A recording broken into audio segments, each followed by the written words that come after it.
आणि बातमीपत्राच्या सुरुवातीलाच एक अत्यंत महत्त्वाची बातमी आहे। पुण्याहून दानापूरकडे जाणाऱ्या दानापूर एक्सप्रेसमध्ये आज धक्कादायक प्रकार घडलाय। गाडी क्रमांक 01449 या गाडीच्या S2 या डब्यामध्ये अचानक साप आढळला। त्यामुळे प्रवाशांमध्ये एकच घबराट पसरली।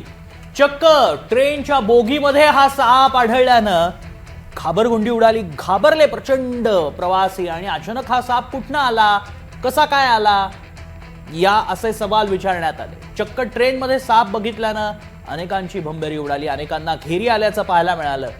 परिस्थितीचं गांभीर्य लक्षात घेऊन मग रेल्वे प्रशासनानं दौंड कॉर्ड लाईन स्थानकावर गाडी थांबवली। त्यानंतर संबंधित डबा रिकामा करण्यात आला आणि जवळपास तासभर ही गाडी स्थानकावरच थांबवून प्रवाशांना इतर डब्यांमध्ये हलवण्यात आलं होतं। देवा राखुंडे या संदर्भात अधिक माहिती देण्यासाठी आपल्यासोबत जोडले गेले। देवा, नेमका किती वाजता हा प्रकार घडला आणि नेमकं काय घडलं? तन्मय, हा प्रकार जर आपण बघितला तर तास दीड तासापूर्वीचा म्हणजे 6:30च्या सुमाराचा प्रकार आहे। पुण्यावरून सुटलेली ही दानापूर एक्सप्रेस होती आणि या चालत्या ट्रेनमध्ये अचानक साप आढळून आला। प्रवाशांमध्ये अचानक घबराट पसरली।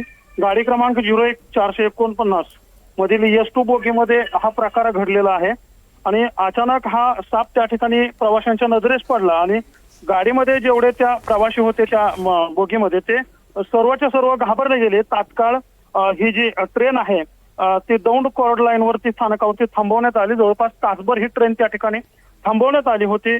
संपूर्ण प्रवासी जे ते ट्रेनच्या बाहेर पडले त्या बोगीमधून आणि त्यानंतर मग तासभर त्या सापाला शोधण्यात आलं की नक्की तो कुठून आला, मात्र त्याचा काही मेळ लागलेला नाही। शेवटी ते जे प्रवासी आहेत त्या बोगीमधून खाली करण्यात आले आणि दुसऱ्या बोगीमध्ये त्यांना बसवण्यात आलं, दुसऱ्या डब्यामध्ये, आणि त्यानंतर या ट्रेनने पुढचा प्रवास सुरू केलाय। एकंदरीत आपण घटना जर बघितली तर प्रवाशांच्या सुरक्षेचा मुद्दा जो आहे तो या घटनेमुळे पुन्हा एकदा चर्चेत आलाय तन्मय।